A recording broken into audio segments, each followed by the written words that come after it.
Fermine. What did you want to say?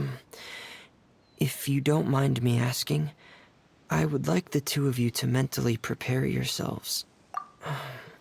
This is the first time that you've met anyone with the syndrome, right? If things don't quite turn out as we wish, I hope you'll be able to accept the outcome and not put too much blame on yourselves. Fermine, why do you bring this up all of a sudden? Didn't we just promise Zuria that we'll be optimistic about everything working out? It's not that I'm not optimistic. It's just... Ah, so that's why you looked like you knew exactly what she was talking about. Wait, Fermine, don't tell Paimon that you... No. Please don't misunderstand. I've never had it. I've just seen many cases of it at the House of the Hearth, back when we lived under the previous director. They say there are many factors surrounding the development of this illness. I've heard everything from hereditary factors and one's state of mind, to environmental factors and even ley line disorder effects. Some even say it could be caused by contamination from god remains. And from the cases I've seen, there weren't many positive outcomes. In the worst cases, the patient could even pass away. What?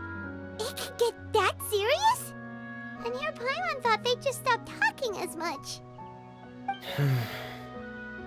Yeah, that's just the nature of it.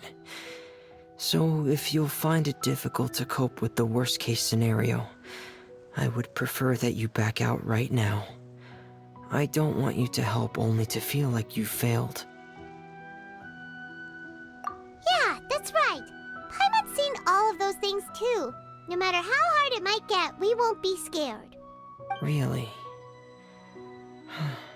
Then in that case, let's see this real-life fantasy adventure together to the end. Yeah! But Paimon has a question. If this illness can really be as bad as you've described, then do you really think Zuria's method will be able to help? After all, we'll just be using a toy as Thelxie and some ruins as the Kingdom of Water Imps. The whole adventure will only be turned into a picture book for her son to read. Well, I think it should be able to do something. To harbor a fantasy means that the child wants to save himself somehow. The only reason he's allowed his dream kingdom to fall is because he's lost control of his heart. But if we can help him regain control and escape from the darkness, we'll be able to change his world.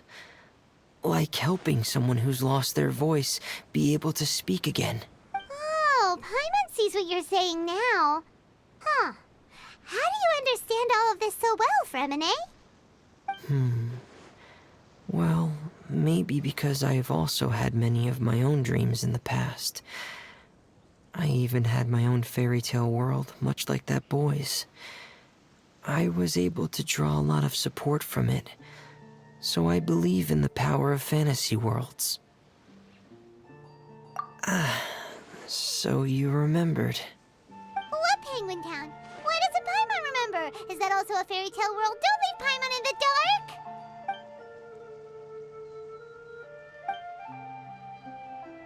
Hey, why did you put that on? It's just one of my personal quirks. Please pay it no mind. Anyway, Penguin Town is a peaceful place with lots of...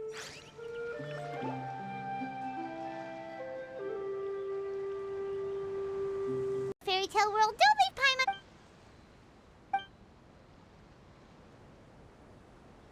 Hey, why did you put that on?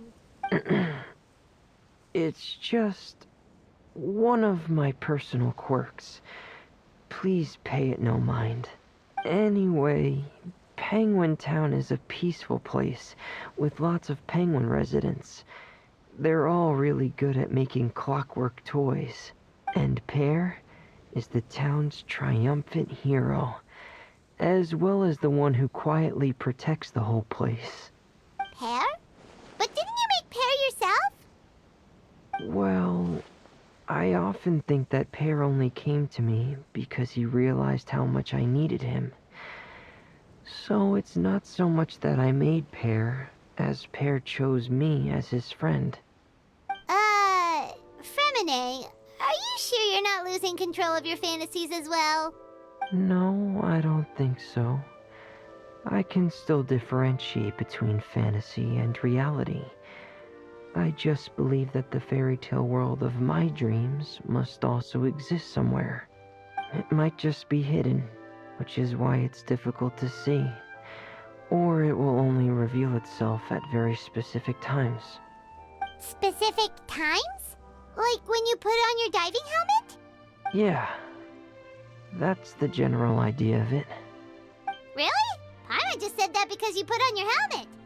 Have you ever observed the surface world from underwater? It's as if you're viewing a whole different world from the outside. It's a very surreal feeling. Both alienating, but also as if you're being protected by something. I have a similar feeling when I put on my diving helmet. In those moments, it's possible... Really? Like a miracle? Well, if that's in order. Hey, now's not the time! Fremine still has Thelxie's weapon to make. We don't want to bother him now. Right. I still have to collect some tools I'll need to craft the weapon. I've got to finish everything before tomorrow. Thank you for reminding me, Paimon. Thanks for all of your help. I'll be off for now. Let's meet up here again in 2 days.